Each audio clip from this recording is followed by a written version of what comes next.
క్రైస్తవులైనటువంటి తల్లిదండ్రులకు ఒక కుమారుడు పుట్టాడు.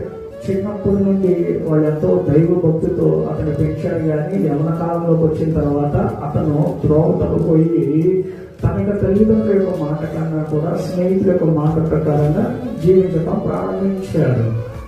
తల్లిదండ్రులకు ఏ రోజు కేక్ కటింగ్ చేయలేదు, కానీ తన అభిమాన హీరోకి మటుకు ఖచ్చితంగా కేక్ కట్ చేసేవాడు, ఫ్లెక్సీ వేసేవాడు.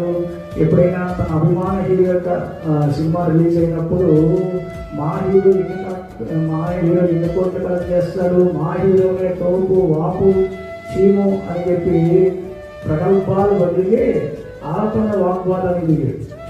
అలా గడుస్తున్న వాళ్ళకి మందులు, సిగరెట్లు, మత్తు పదార్థాలకు అతను బానిసైపోయాడు.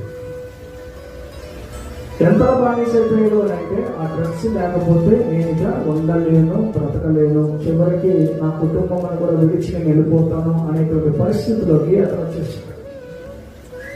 దేవుడు ప్రతి ఒక్కరికి కన్నులను కలగజేస్తాడు. వారికి బుద్ధి కలగజేసేటువంటి పనులను దేవుడు వారి ఎదుట ఉంచుతాడు. ఒకరోజు అతని స్నేహితులు ఇద్దరు ఫుల్గా తాగారు.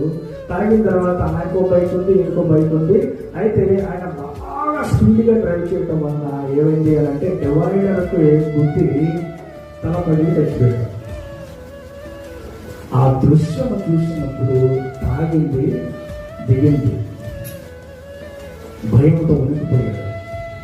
భయం వేసి తన స్నేహితులకు ఫోన్ చేసి వాళ్ళందరూ అతను తీసుకుని వెళ్ళిపోయిన సమాధి కార్యక్రమం అయిపోయిన తర్వాత మరలా ఇంటికి వచ్చి తన కూర్చొని ఆలోచిస్తున్నాను, ఏంటి ఇలాంటి భయానకమైనటువంటి పరిస్థితి ఏర్పడింది, నేను కూడా అలాగే తాగాను, నేను కూడా మరణించాల్సింది, తృటిలో దేవుడు నన్ను తప్పించాడు కాబట్టి ఇక నేను అలా ఉండకూడదు, ఇక నేను మారు మనసు పొందాలి, పశ్చాత్తాపం చెందాలి, రక్షణ పొందాలి, దేవునికి నేను సాక్షిగా జీవించాలి, బాప్తిజం తీసుకోవాలని చెప్పి తల్లిదండ్రులు చెప్పినప్పుడు వెంటనే అతన్ని దైవజనుల దగ్గర తీసుకెళ్ళగా వారు అతని కోసం ప్రార్థన చేయగా తనలో ఏమొచ్చింది అంటే మార్పు వచ్చిన తర్వాత తాను పూర్తిగా మారిపోయాడు.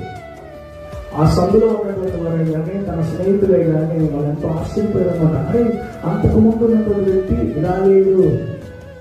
ఆ సందులో ఉన్నటువంటి వాళ్ళకి కానీ మిగతా వాళ్ళకి కానీ ఏం చెప్తారో తెలుసు, ఆడిలాగా ఉన్నారా, వారు అంతకుముందు ఆ తల్లికి ఎంతో సమర్థగా జీవించాడు, ఇప్పుడైతే మార్పు చెందారు, మీరు కూడా అలా ఉన్నారా అని చెప్పి ఈ యొక్క బిడ్డని ఎగ్జాంపుల్గా తీసుకొని అందరికీ చెప్పడం వల్ల అతనిలో కూడా ఎక్కడో కొంత గర్వం వచ్చేసింది.